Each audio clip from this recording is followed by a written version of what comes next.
Welcome to the Side to Side Sportscast.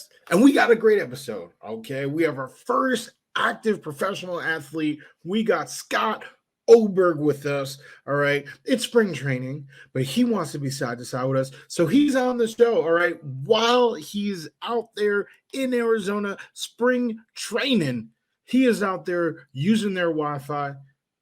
And I have to tell you, Wi-Fi isn't great.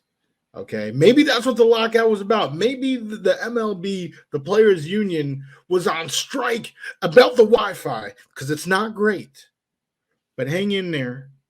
All right, you're going to see a story about resilience, and I want you to be resilient because the Wi-Fi could do some work. Maybe there'll be a lockout next year, and we can address that. But hang in there, and hey, ride with us, be side to side with us for this amazing episode.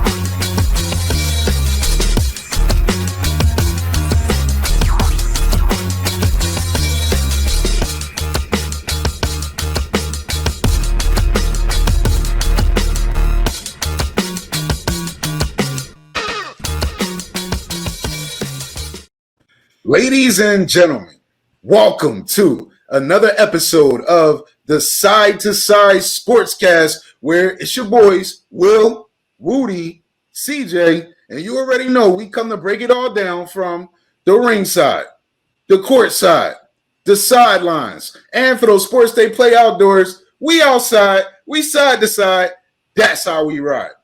And I know we always say for those sports we play outdoors, we outside, but we rarely get a chance to cover the outside. But today we are outside. The MLB lockout is over, and we have a special guest with us representing the Colorado Rockies. It's our main man, Scott Oberg. Welcome to the Side to Side Sportscast, buddy. Yo, what's up, guys? How we doing? Thanks for having me on. I appreciate it, man. I'm excited for this. Man, listen, it is a pleasure to have you on. We thank you for just taking some time out of your day and coming on the Sportscast with your boys here. And, we just want to get to know you a little bit. And one thing that me personally, a question that I have for you is, I understand that you haven't played since 2019. It was an injury, and this year you're back. Fully, man. I've had a string of injuries. I've had blood clots in my arm and my throwing arm. And that, it's been one of those things where I end up having one, it seems like every year.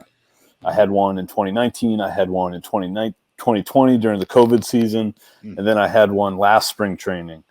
So unfortunately, I've had 3 of these things in a row. Every time I have one, I got to get rushed to the hospital, emergency visit, get with the vascular people, try to get this clot out of my arm, try to figure out what's going on. And, we're kind of at a point now where it's hey, let's kind of pump the brakes a little bit. Every time I try to come back, it seems like the window between each episode gets a little bit shorter. Yeah. So it's just kind of, we're not really sure exactly what's going on, but, we're trying to be at a place where, my health forward is more important than, maybe throwing or, whatever may be on the table as an athlete. Absolutely, man. Listen, we certainly wish you all the best, man. And, you sent chills through my spine because you are definitely the definition of resilient right now, man. You're like, listen, I made it to the major leagues. I'm going to keep on pushing through this. But yes, health is more important. But we're glad to see that you're in a position to come back, and we're certainly going to be wishing you good health. But once upon a time, you were just a little Scott Oberg, I would imagine, right? Right. And during that time, you probably have favorite baseball teams, favorite sports players and athletes. So let's talk about little Scott Oberg. Who are some of your favorite athletes and teams growing up in the mean streets of Massachusetts? I shouldn't say the mean streets. Yeah, there wasn't no mean streets, right? Yeah, man, I grew up about 25 minutes north of Boston.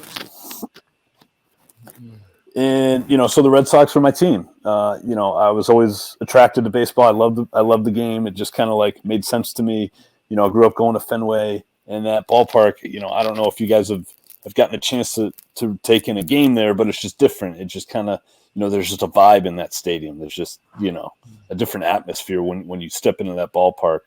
And that just kind of like, hook, line, and sink. So one of my favorite players was Pedro Martinez. So I wear 45 because of Pedro. And growing up, like, he was the dude, man. Like, if you ever get a chance to watch the 99 All-Star highlight clips where this guy punched out, like, 5 of the first 6 guys, like, in the midst of the steroid era, like, punching out Sosa, punching out McGuire, like, punching out all these dudes. I'm like, that's the guy I want to emulate. That's the guy I want to be, Yeah, I mean, like, Pedro is, like, I was, just west of Boston, grew up in Marlboro, Mass, shout out.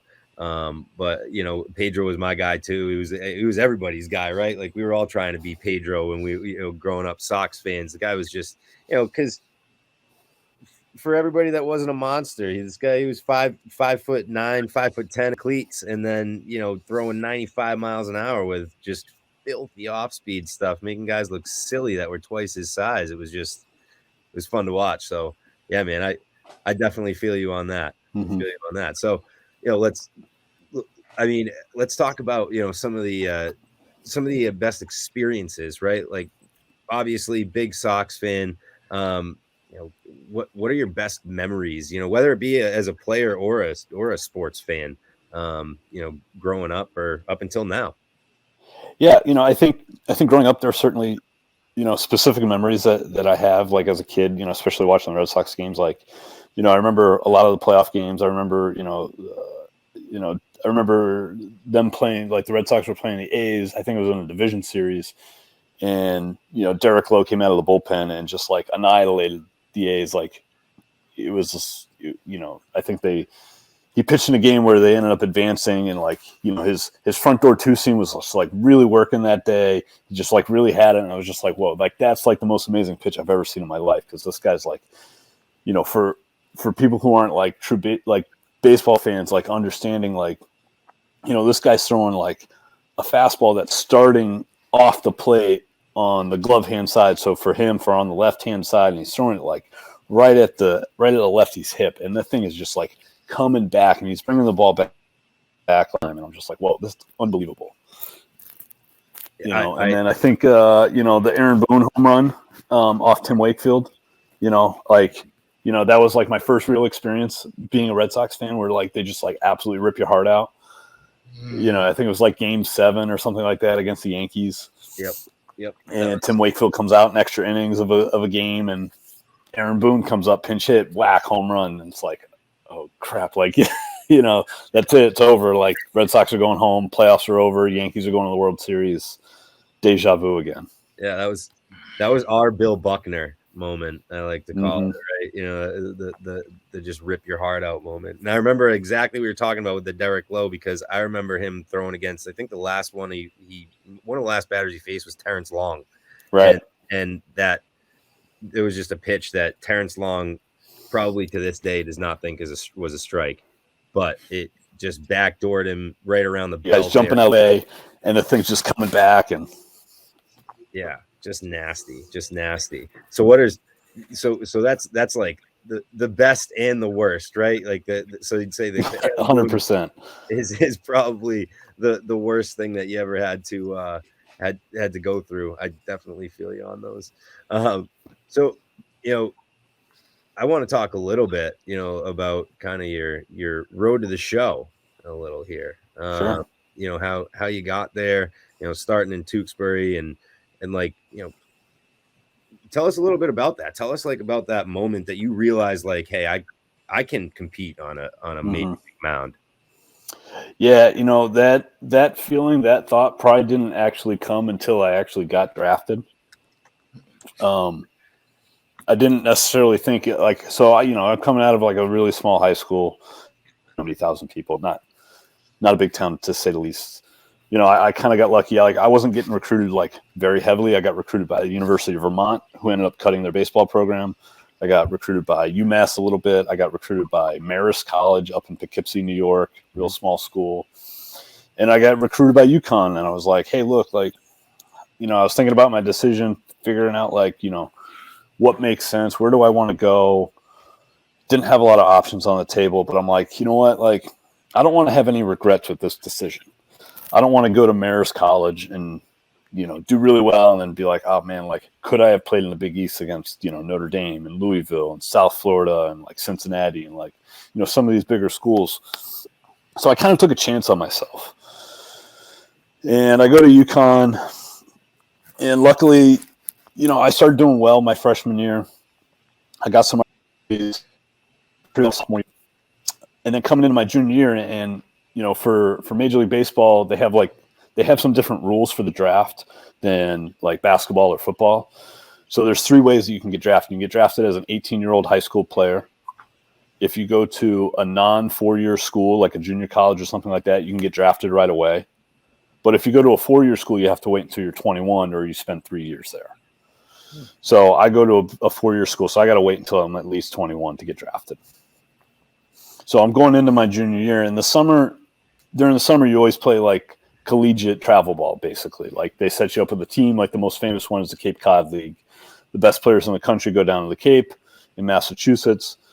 You know, there's about, I think, 8 or 10 teams there, and they play a summer schedule. And that's the same thing throughout the country.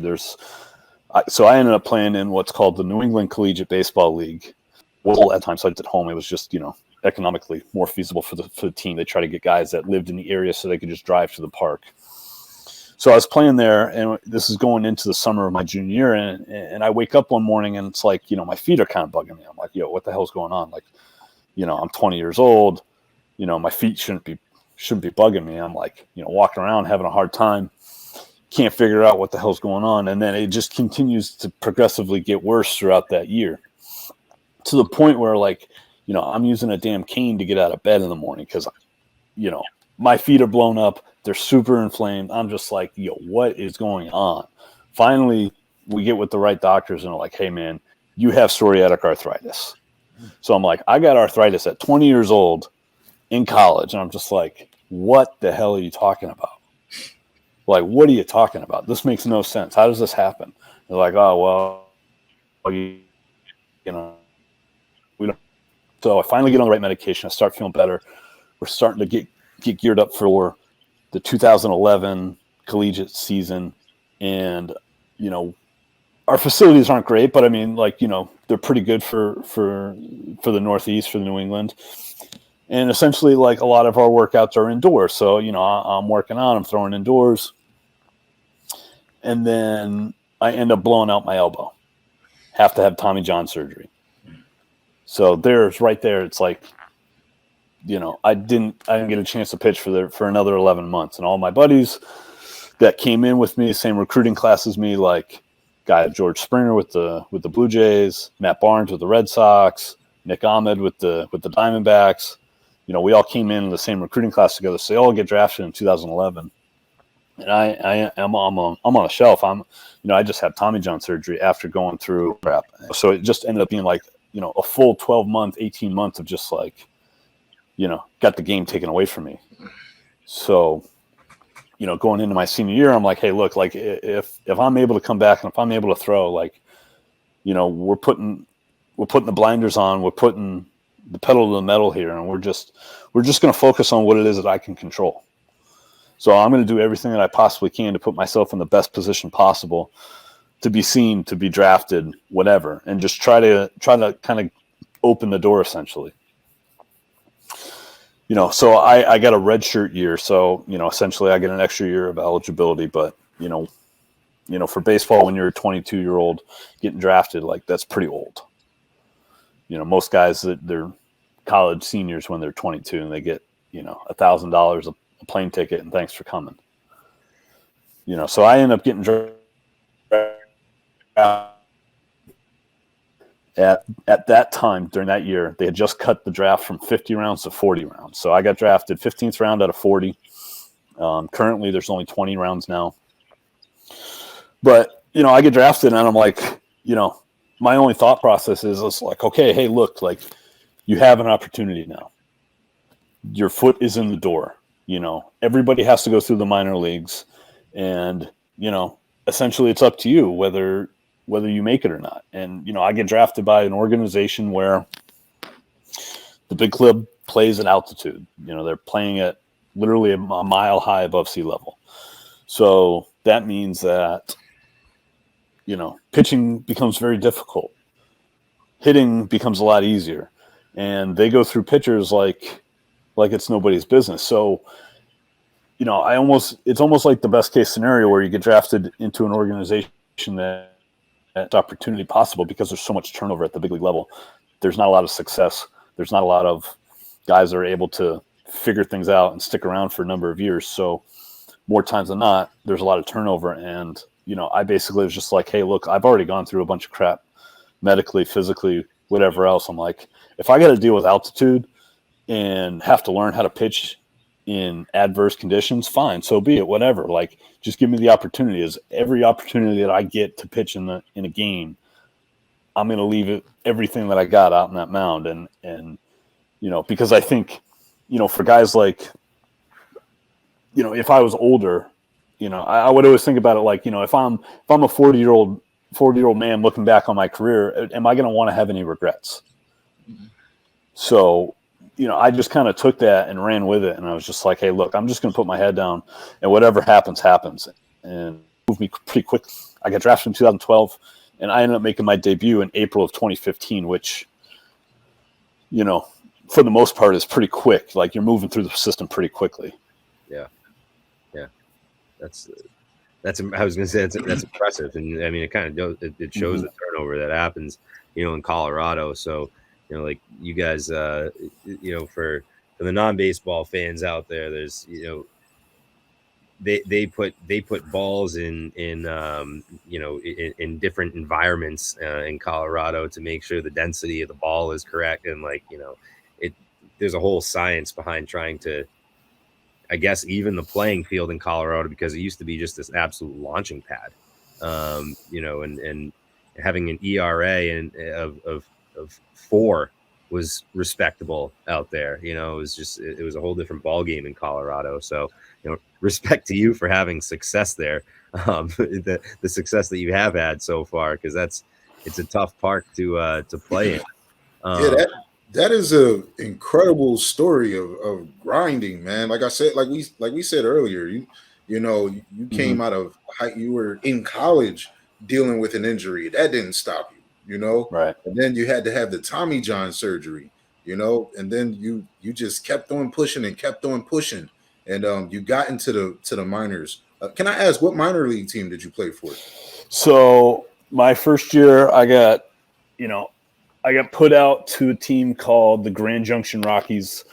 It's a team that was originally it was owned by the ownership of the big club, and that was in a league called the Pioneer League. So there was a Southern division and a Northern division. The Northern division was 4 teams in Montana, okay, 2 teams in Utah, a team in Idaho, and us in Colorado. So I think our shortest road trip was like 4 hours. It was a 4-hour bus ride. And then when we would go up to Montana, you're talking 12, 14-hour bus ride on one coach bus with like 35 guys. And the best part of it for me was it's like you have college guys, you have guys that just got drafted out of high school, you got guys that got drafted the year before, but maybe there wasn't a spot for the low A team. And then you have a bunch of guys from either the Dominican, Puerto Rico, Venezuela, Mexico, whatever Latin American country you can think of. They're there for the first time, and none of these kids speak a lick of English. So, they're there trying to ball out. They're there trying to figure out the language. They're there trying to figure out the culture. And it's just like an interesting mix. All kinds of different guys, all kinds of different backgrounds. And there's one bus, and it's like, hey, you got 14 hours, and you're playing a ball game. So I played there. That sounds like fun. I played. Yeah, man. I mean, it's a grind, man. And on top of that, it's like, just the way that baseball is like, they don't pay you nothing in the minor leagues. Yeah. You make like I think that year I made like $1,100 a month, and you only get paid for the time that you play. So 3 months, that's all you're making. Yeah.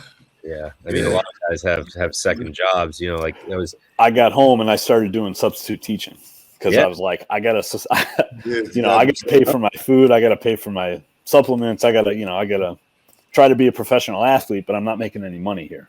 Oh yeah. I mean, it was like I played in the Hawaiian Collegiate League, and that was like, you know, a wild experience too. Like you said, it's, you know, it's always with baseball, it's just this hodgepodge of different cultures and people like on a team and coming together, like this wild brotherhood that you end up getting with, because we were just so tightly packed in, and like, you know, the facilities aren't fantastic, you know, that you play in on these low levels. Right. Like I get getting invited to the Pecos League, similar like demographic. I don't know if you've heard of that one. That was, you know, in Houston, but Mexico, Arizona, Colorado, and it's all buses. They're not flying you out to games. No, you don't flying in. You don't touch an airplane until AAA. Yeah, in the minor league. So, you know, they try to break up the teams geographically. So after I played in Grand Junction, which is like as far west in Colorado as you can go, I played in Modesto, California, which basically like it was the California League, but they picked like all the worst towns in California you could possibly think of. Had played in the Texas League, which it was 4 teams in Texas, a team. We were in Tulsa, Oklahoma. There was 2 teams in Arkansas and a team in Missouri. So it was like, you know, you take a trip down to out to like Midland, Texas. There's like nothing out there but oil fields, and that's like a 12-hour bus ride. You take a trip down to Corpus Christi, Texas. That's like a 10, 12-hour bus ride. And then my AAA, I got up to AAA. What's that? But I hope they had air conditioning on the bus. Oh my, yeah, most of them did. Most man. Yeah, midsummer ball in Texas, you need some AC. That's right. And then I got up to our AAA team was in Albuquerque, Mexico. So if you ever watch The Simpsons, when they're doing the baseball thing, they got the isotopes going. Like we were the isotopes out in Albuquerque. Wow. Well, hey, this is a perfect transition, right? So the road to the show was real tough, right? Now let's talk about the best of the bigs, right? Like, so we'll just fire out questions, you know, at you, you know. So I'll start it off. Let's see. Aside from Coors, right? Because you probably have that tie. What's the best stadium to pitch at? What's your favorite stadium to pitch at? Get called out of the bullpen. I really like San Francisco. It's just a perfect pitcher's park. You know, it's like the total complete opposite of Coors Field. So you come in, you're right on the bay, you're right on the water. It's always cold there. It's like no matter what, doesn't matter if it's July, April, or September. It's actually warmer in September than it is during the summer out there. But it's like 55, 60 degrees. They're fan to it. You know, they really love and appreciate the game. And until recently, they had the bullpens on the field. So, you know, you go warm up, like everybody's in the dugout. They didn't actually have like a designated bullpen area. So you're just like hanging out in the dugout. You're part of the team. You feel like, hey, like this is great. Like we're not just like out in some box somewhere. And, you know, we feel like zoo animals essentially. But your name gets called, you get a run down to the bullpen down on the side, and like you're warming up on the field, and it just feels like intimate. And it's, you know, to me that was like just great pitching. You know, I got a chance to pitch it at Fenway, I got a chance to pitch at Wrigley, Yankee Stadium. So I mean, you know, all those places are like really cool. You know, pitch plenty of times at Dodger Stadium. That place is just like electric, and you know, when they start going, when their offense starts going, like, you know, they got like this huge like sound system out there in center field, and like throughout the whole ball, you know, you just feel like you're at the club, like when the music starts going there. It's just like, you know, it just gets so loud, and sometimes you can't hear yourself think out on the mound. You're like, man, this place is electric right now. That's wild. That's wild. Yeah. So you have a lot of experience. I mean, you know, listening to some of your stories about we're talking about in the bigs, but just getting there and the different teammates you had on those 12-hour bus rides, and I'm sure traveling, you know, with the Colorado Rockies, and even some guys that you may have befriended that on other teams. Mm-hmm. Who are some of the more unique personalities, whether they be the funniest or people that you just, man, this is my person here, being in the league? For sure. Yeah. I mean, like, guys that are, one of my longest teammates is this guy, Charlie Blackman. And if you know anything about the Rockies, he just looks like he just came straight out of the mountains. And he's just like, give me a bat. I'm ready to play baseball. And just like, just really cool dude. I've played with all kinds of guys over the years. And, for me, it's like, I play with, two of my favorite teammates of all time were Gerardo Parra and Carlos Gonzalez, both these like Venezuelan guys. And they just like, kept the clubhouse so loose, always making fun of guys like, when it was appropriate. I remember them like, we had a rookie up one time and, he was like kind of bugging them a little bit. So they put caution tape around this guy's locker and it was like, you cannot go across the caution tape. Like you can't come on this side of the clubhouse. You're not allowed. Like you're being annoying. Leave us alone. Stay on your side of the clubhouse. Put huge caution tape out in like the middle of the clubhouse. And it's just like, everybody's just like, got 62 games. And more times than not, you're playing every single day. So your body just takes a beating. You're just fatigued. So it's always really nice when guys like that have great outgoing personalities, know how to keep the team loose, make little jokes like that at, younger guys' expense, whatever it may be, and just, did the best they could for that situation. So like for me, like when the year that the Nationals won the World Series, which was a couple of years ago, if you look at the beginning of the year, they struggled mightily. Like they had a losing record. They might've been 10 games behind, below 500. Gerardo Parra walks into their clubhouse, changes the dynamic of the clubhouse. They turn it around. They win the division. They win the World Series.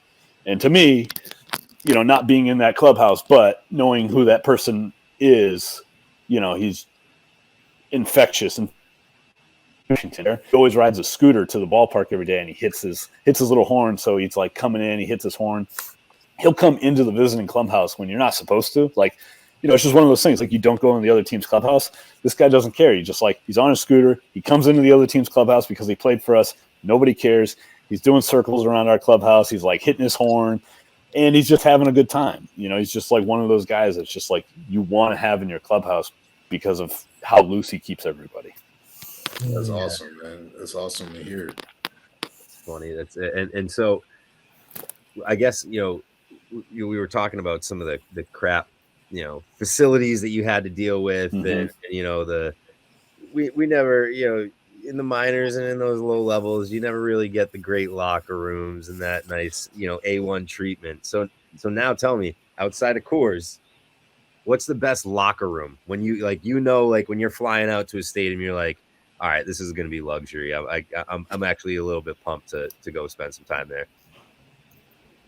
Yeah. I mean, even at the big league level, it's like, there's definitely some places that are better than others. There's some places that you're like, oh man, like, I'd rather be somewhere else. Yeah. But I think above and beyond, like, honestly, like the gold standard is probably the Yankees. Like they just have an unbelievable clubhouse. It's a fairly new stadium. They have like 2 or 3 chefs even on the visiting side, which doesn't really happen all that much. So it's like, you get like made to order whatever, you're getting all kinds of like unbelievable food, pregame, postgame. It's just like they're just like the gold standard. They just like take it to the next level. And then it's funny, like, we played at Fenway and it's like they still got steel cage lockers on the visiting side. It's real small. It's real tight. It's like there's nothing you can do. Like the building's like 120 years old. Yeah. Fenway's different. But like there in Wrigley, it's like, you're okay with it being small. It's okay with it being like real tight and, it kind of has like this, its own charm, its own personality because it's so old and you're just like, whatever, like who cares? I'm not here for the clubhouse. I'm here for Fenway. I'm here for Wrigley. But, you walk into Yankee Stadium clubhouse and it's like, this is really nice. And I heard somebody say the new Ranger Stadium is really nice, and they did an unbelievable job with that clubhouse too.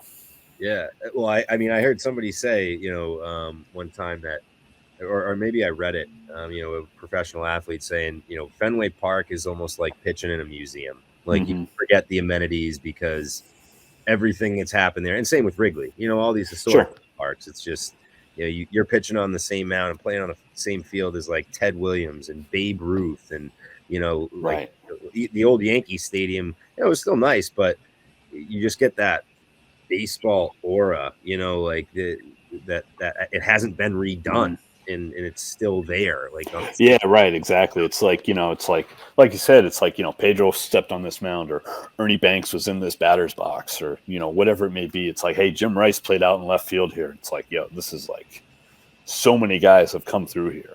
Yeah. So I think that's like the cool thing. It's like, we have these two iconic stadiums,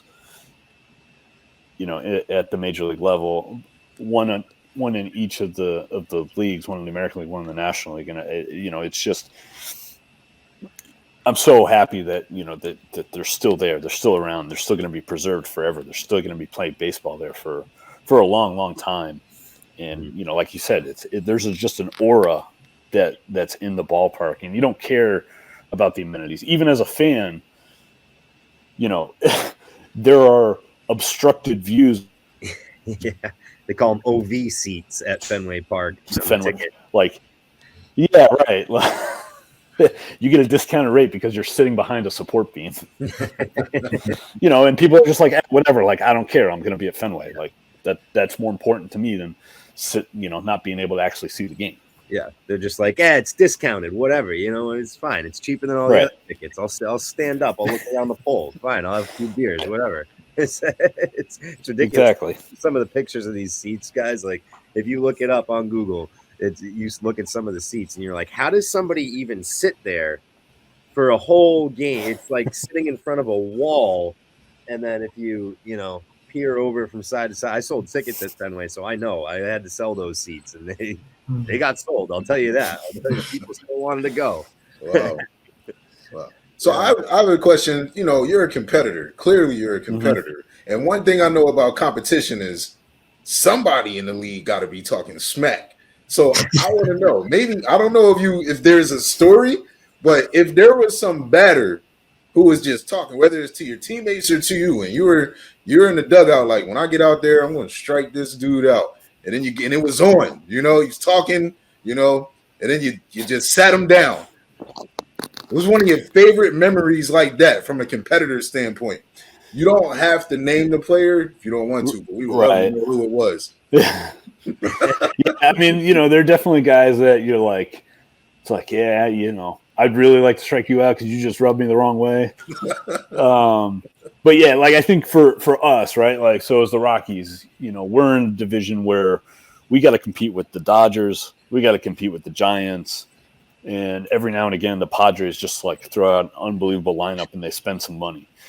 And, we're the Rockies and we're just like, there's a great town and I love it out. But, financially, we're not competing with the Dodgers. So every time we walk into Dodger Stadium, I would just kind of have that extra chip on my shoulder. Just be like, look, like, you guys aren't going to push us around just because, you probably look down upon us. You guys look at us like your little kid brother, we're here. Like, I want to punch you in the face. I want to punch all you guys out because, you guys have this unbelievable stadium. You get this like great fan base. You guys are spending all the money. You guys are in the playoffs every year. And like, we got to fight tooth and nail just to like even be competitive to be in a playoff run. And, I was really thankful that I got to be part of teams that actually got to the playoffs. And that was like amazing. I think, there's not too many times that the Rockies actually, get to the playoffs just because of all of the natural difficulties that we have as an organization. Just elements and everything for us. Yeah. If you're really into like the stats and everything, like you look at the splits, home and away splits between the batters and the pitchers, and typically the pitchers always pitch better on the road. The hitters always hit better at home. And that's just the way it is because the movement of the pitches are so drastic that, the hitters struggle when we go away, when we go to San Diego, when we go to San Francisco, whatever. But when we're pitching at home, our pitches aren't moving as much, and we end up having a little bit higher team ERA at home than we do on the roads, and it's just it's just kind of the nature of playing for the Rockies. So it's just tough, and we got to compete with the Dodgers. So anytime that I get a chance that I can, kind of stick it to those guys, that's what I'm trying to do. Yeah. Wow. It was, I gotta say, I love the city of Denver. I've been there a couple times, and it is, the love for the Rockies is out there, man, for sure. So, and I love how the stadium is just like in the heart of the city. It's just like it's just right in the heart of the city. That's right, man. And it's beautiful. It's actually a great layout. I love it. So that's awesome. I've never. Yeah, a lot of people, even some baseball fans, may not realize what you just said.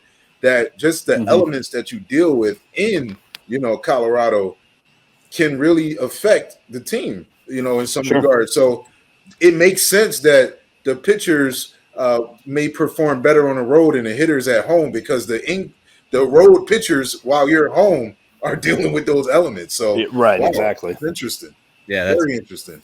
So I gotta ask, right? So since all these deals have gone down, we've seen the splits, the Trevor Story splits, and obviously me being a Sox fan, you can relate to that. We're excited to see Trevor out here and see what he can do at Fenway Park with the Green Monster as a right-handed hitter. You guys just got Chris Bryant. I mean, talk about a guy whose stats might improve at home. Have you seen him? Take any BP yet? Yeah, I mean, I've been standing behind the cage. He's taken a few live batting practice sessions where, the way it works in spring training is typically the older guys, they kind of hold those guys back in the spring training games a little bit. So you always have all these guys that, sometimes they're younger guys. Sometimes it's just like, hey, we want to get you some exposure in some big league games. So those are usually the guys that are playing in the games first, and guys that have been around a little bit, guys that have been with that organization for a while, they kind of hold them back. So, we were doing some live BPs, and, Bryant's been doing great. I mean, we're in a little bit of altitude out here in Arizona, but I'm putting balls left and right. I know he played today, he got a hit, but, he's been great. I think his stats are really going to be great. Like, more times than not, like, you're always going to get hitters that want to come to Denver. And, we always joke, like, as pitchers that, when the opposing teams are coming in, like, these hitters are fighting each other to get to the bat rack just to take an at bat in Denver. Cause it's like, oh wow, I'm in Denver. I'm in altitude now. Like, all it's going to take me is a couple home runs and I'm back and I'm ready to go. This is going to get me right. Yeah. It's funny how that mentality is, right? Everybody's probably thinking launch angle and just trying, dipping shoulders too. So, did you ever have to, you should have looked this up. Did you ever have to face Chris? Yeah, I faced him a couple times. I actually faced him in a playoff game, at Wrigley. That was exciting. I ended up punching him out. Nice. Is that you can definitely rub that in his face then. Like he got, I think another time. I think he got me the next year. Yeah, right. Exactly. That's always what goes around comes around in baseball. Sometimes that's for sure. That's absolutely. That's right, man. So, so let's talk about who is your toughest opponent. Like you see him in the batter's box, or you see him in in the on deck circle, and you're like, this guy's just got my number. Who's that guy? Yeah, that was Buster Posey for me, man. I mean, in our division, so we're facing him all the time. Just a great hitter, been around a long time, smart, understands how to take an at bat, and he was probably like, I don't know, 3 for 6 off me or something like that, 4 for 8 off me with a home run. He always had my number, so I was like, every time that guy came up, I'm just like, all right, like, please just like, please just get out real quick. Like I don't want. Yeah. It's he was always like my toughest at bat. It's always those patient hitters, right? It's always those patient guys that make you throw the extra pitch, and and they foul balls off that you think you're just like it's coming out of your hand, and you're like, he's no way he's hitting this curveball. And then he tips it off, and you're just like, oh, good lord, just I gotta swing and miss here. Like, how do I do that with you? I can't do it. Yeah, right. Exactly. So you were in the NL. You got to take some swings too, right? Now, I know we got the DH rule, but we got the Otani rule. So hey, you might have another chance. You might have another chance, right? If they want to bring Scotty back and get at the dish again, they have the option to do it. But who is the guy? Man, we'd be in a tough spot if that happens. Who's the guy? Who's the guy that you never want to face? Like that if you had to get up there on the dish, you guys lost all your bench players, and you got to hit. Who's the last guy you want to see on the mound? Man. Okay, so there's this guy with the Dodgers, Bruce Stahl Graterol. And this guy's like he's up there. He just looks like he's like, taking a stroll in the park. Just looks like he steps and throws and it's like 102. And I'm just like, yo, man, how do you do that? How are you throwing so hard? And he's just like, this big, strong guy. And I'm just like, I want nothing to do with you if I were ever to hit. Not that I could hit anybody, but he's certainly the last guy I'm trying to face. You know what I mean? I mean, these guys throw so hard nowadays that it's just, it doesn't matter. It doesn't seem to matter. Everybody's throwing like 95 plus and, got nasty off-speed stuff. I'm just like, I had one at bat in the big leagues. It was just like, okay, so this is impossible. I don't know how anybody hits. Like, it makes no sense. Like, I have no idea how anybody makes contact in this league. Yeah, that's right. Listen, I don't even face that type of speed, and I'm a below average hitter probably. So I totally understand. So Scott, has there been like a veteran who kind of carried you under their wing, at the beginning stages of your career, and even through the past couple years where you may have been out of action? Yeah, so when I first got called up, I was like really fortunate where I had 4 guys that I like was able to really lean on. One of those guys was Adam Ottavino, John Axford, who I played catch with my first year, Boone Logan, and then LaTroy Hawkins. And that guy had like 20 years in the big leagues when I got called up. Yeah. Okay. Seasoned vet for sure. The guy started pro ball when I was like a year old. Like he got drafted in 91. I was born in 90. And then I ended up playing with this guy in like 2015. And I'm just like, anything that you tell me, that you say, I'm going to listen to because I'm just going to take it as pure gold because you got 20 years in the big leagues, man. Like, most guys aren't playing 10 years professionally, let alone 20 years at the highest level possible. Wow. And I remember asking him one time during spring training, I'm like, yo, Hawk, like, what's the secret? What's, what has, been the biggest, benefit for you in your career? And he's like, he took a home plate and he put his hands on like both sides of the plate. And he's like, you got to live on the corners in this league. It's like fastballs on the corners. He's like, that's it. You can't throw anything over the middle of the plate or they'll kill you. He's like, that's the secret. I'm just like, all right, got to try to do that because, Hawk's done it for 20 years. So clearly, got to take those vets' advice all the time. 100%, man. Yeah, that's awesome. Yeah. So, I mean, we got baseball going wild, and just got to ask real quick.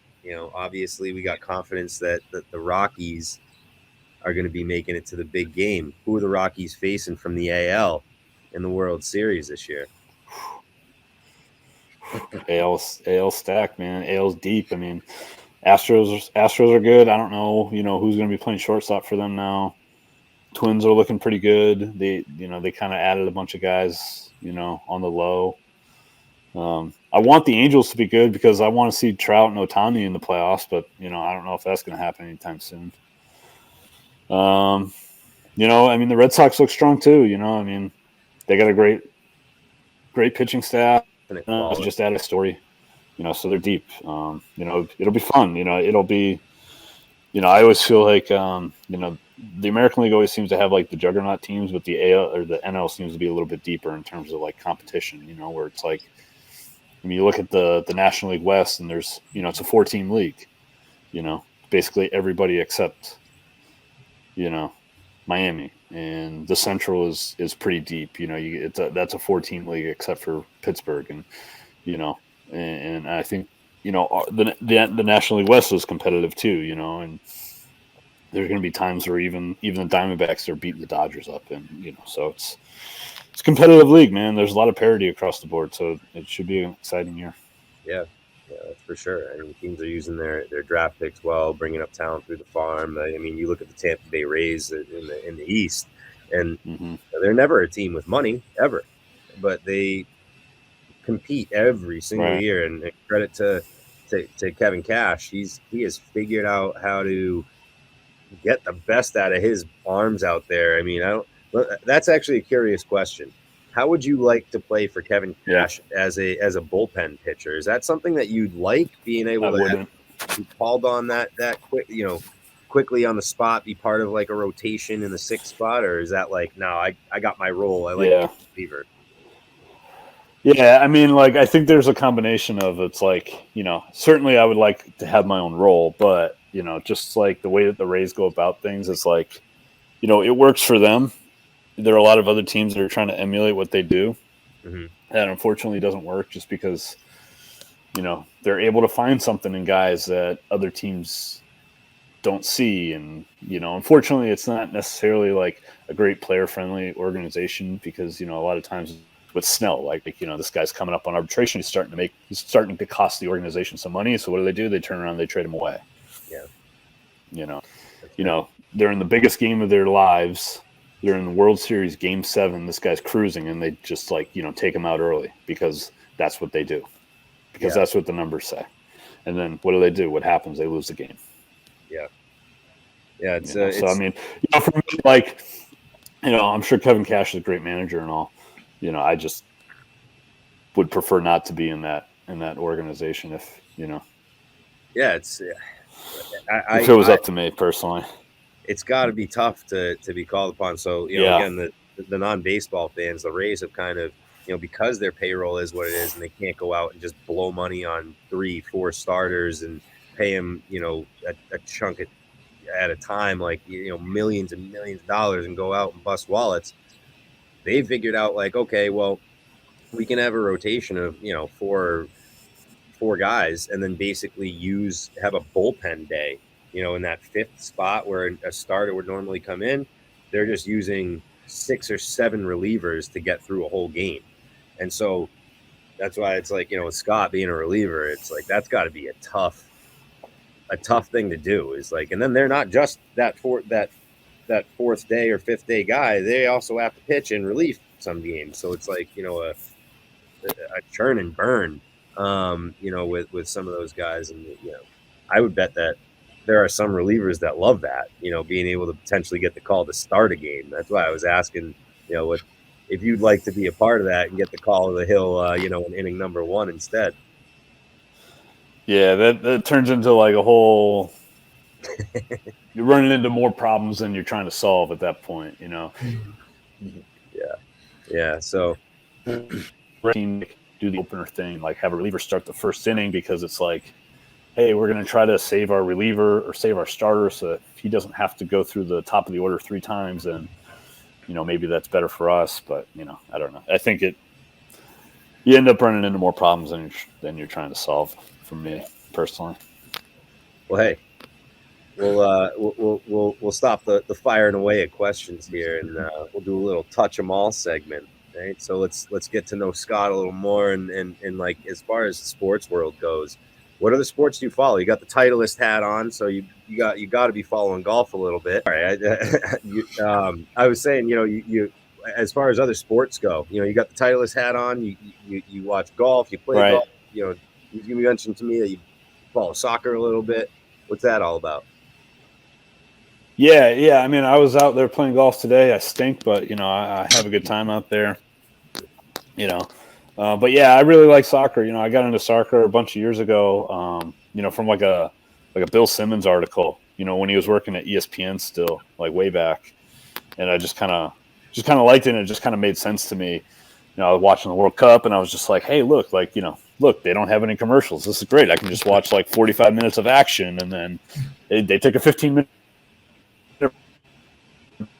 break, go to the bathroom or something, and then half. This is great. Like, so as of like, I did that, and I watched a lot of soccer in high school, and then just kind of like just kept following it from there. And, every year it seems like there's more attention paid to soccer. And even in this country too, it's like, I don't know if you guys saw it, but that new MLS team in Charlotte, they just sold out their football stadium. It's like 73,000 people for their home opener. I was like, whoa, like that's different. Like people are starting to catch on here a little bit. So, and then we got the World Cup coming in 2026. So that'll be fun. I'm going to try to get to a few games there. And awesome. That's awesome. So, I don't want to take up all the questions here, but I'll throw out one more for you. So, any hidden talents? You said you're not the best golfer out there. What are the talents? You do video games? Anything off the baseball field that you want to brag about? Yeah, no hidden talents for me, man. Like, play some sloppy golf every now and again, but that's about it, man. I'm married. I got a kid. I got another one on the way, so that's pretty time consuming for me. Hey, congratulations, man. That's awesome. That's awesome. Congrats. Hey, appreciate it. I have a question for you. We were fortunate to have an interview with a former NBA player named Troy Brown, Troy Bell. I'm sorry. Oops. Thinking football. Troy Bell. My bad. Right. But he was telling us how there was a time where he had to go play basketball across seas, and he got to meet. It was Cristiano Ronaldo, correct? Mm-hmm. David Beckham. Yeah. David Beckham. Yep. I'm striking out. Right? You don't remember the story. It's fine. Same guy. I remember the story. I stink with my soccer player's name, so please forgive me. Right.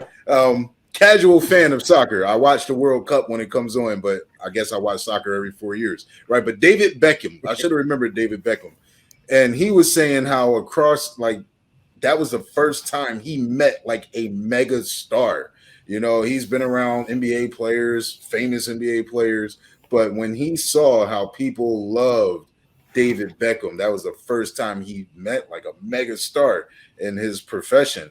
Have you met anybody? It doesn't have to be across seas, but just in your professional network or, even outside of sports, have you had that experience where you met someone and you're like, wow, this guy's a monster star, or this guy or this girl, anyone? Yeah. I mean, I think we've been fortunate, right? Like, so as a professional sports team, other sports teams will come in sometimes. Take practice. So it's like, hey, there's Von Miller. Like, holy, like, damn, there's Von Miller. Like, and then sometimes the Rapids would come in, and that was when Tim Howard was playing for the Rapids. So it's like, yo, Tim Howard, America's goalkeeper. There he is, right there in our clubhouse, and I'm shaking hands with him. And then, Peyton Manning I think he lives in Denver, and he has like a close ties with the Rockies because he played college ball with Todd Helton. Yeah, they both played on like. Todd Helton was like the backup quarterback at Tennessee behind Peyton Manning. So they were like really good friends, and Peyton Manning would just like, randomly come in to Coors Field all the time. And it's like, like this is Peyton Manning. Like, it doesn't get any bigger than that in the football world, Yeah. That's awesome. So yeah, like, there's a couple of guys that rolled through that was like eye opening, There you go. That's definitely wild. So I got one last question before we get to our final thought here, but obviously, you're part of the players union. We just came out of a lockout. I'm just curious, how did you get that role? Like, what was becoming part of the players union like? Was it something that you had, kind of in the back of your mind that you wanted to do, or, just break that down a little bit? It's that hotel Wi-Fi. Yeah, man, this is brutal. But I think I caught most of your. Hear me right now?